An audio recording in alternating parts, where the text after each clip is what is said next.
everyone, I'm back with the YouTube Pagan Challenge. I'm about 2 weeks behind, so I thought it would catch up. This is probably going to be a pretty quick video. The two subjects don't really have anything to do with each other. The first is asking about meditation practices that you have, and the second is asking about gardening tips and gathering tips of plants.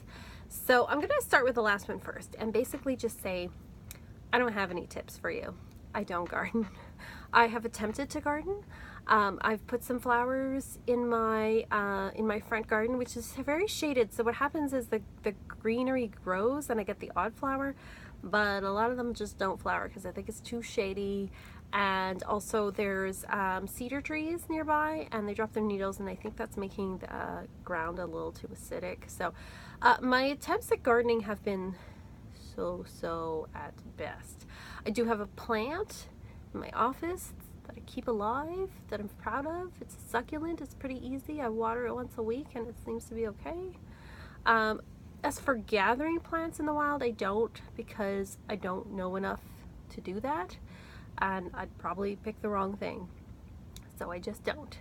I do, do find, like if I find a feather or a rock I really like, I'll pick it up because that's pretty safe. But, I don't want to accidentally pick the wrong plant and break out in hives or something worse. So I just don't. And I'm not a very earthy kind of person. If you were to see my birth chart, you would see I have one lonely little planet in an earth sign, and that's it. It's not my strong point. So I just don't. I'll just leave that to other people. If I'm going to want an herb for in spellcraft or something, I will just go buy it because I trust those people. That's what I will do. Same with essential oils. I will go buy them because I trust people to know better than I am. I am not the expert, so I just don't. As for the other question, meditation, yes, I do meditate. I actually meditate for a couple of reasons. I think it is a good spiritual practice in general, but I also do it because I suffer from anxiety, and it helps me to regulate that, and really helps to kind of clear that away.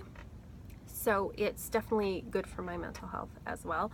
I think it's good for everybody, even if you're not an anxious person like myself, a sensitive person. It is just generally good for you. So there's different kinds of meditation though, so some work better for some people than others.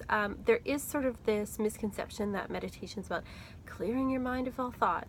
I'm going to tell you right now that's impossible, so don't even worry about that. Don't worry. Don't think, oh no, I thought about this and this is why I was meditating. You're not doing it wrong. It's okay. It's more about just observing your thoughts and just knowing that you're having those thoughts instead of letting them just kind of take you away, and sometimes they will. It's more like observing them. Someone described it to me as it's like you're watching clouds pass by.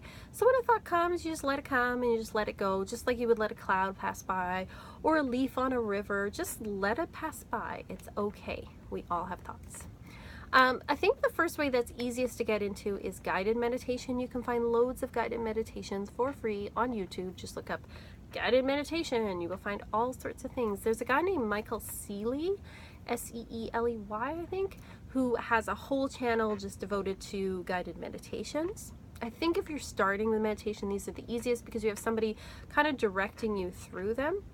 And there's ones for relaxation and for problems with sleep and, for anxious thoughts and all sorts of things. So it really helps slow you down, especially if you're just starting to get into meditation. And if that's all you ever do is guided meditations, there's nothing wrong with that. It's totally fine. It is a good way to practice, sort of working with your mind. Another type of meditation is using mantras. So you would, slow your breathing down, and as you're breathing in and out, you would say the mantra to yourself in your head over and over again, and your mind will wander. And this is what I do. And your mind will wander, but you just gently bring it back when it wanders off, and you just, if a thought comes, you just let it happen and bring yourself back. And, put yourself on a timer. It helps to have, some background noise or music, something gentle. Find music that works for you, something.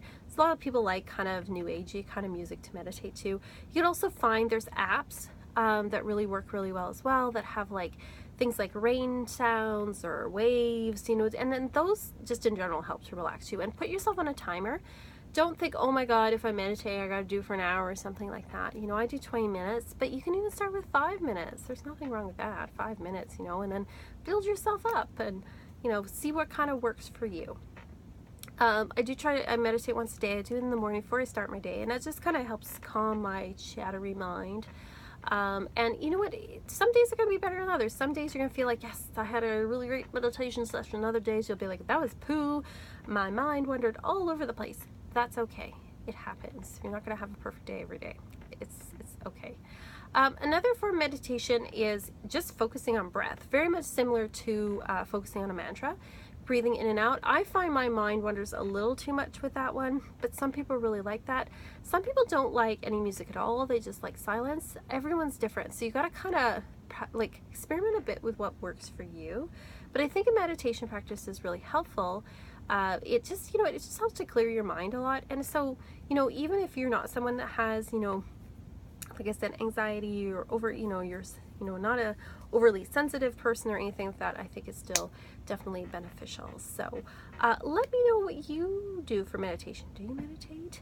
Are you a good gardener? Are you, you know, the opposite of me? Are you somebody who's like totally into plants? Let me know. Like and subscribe.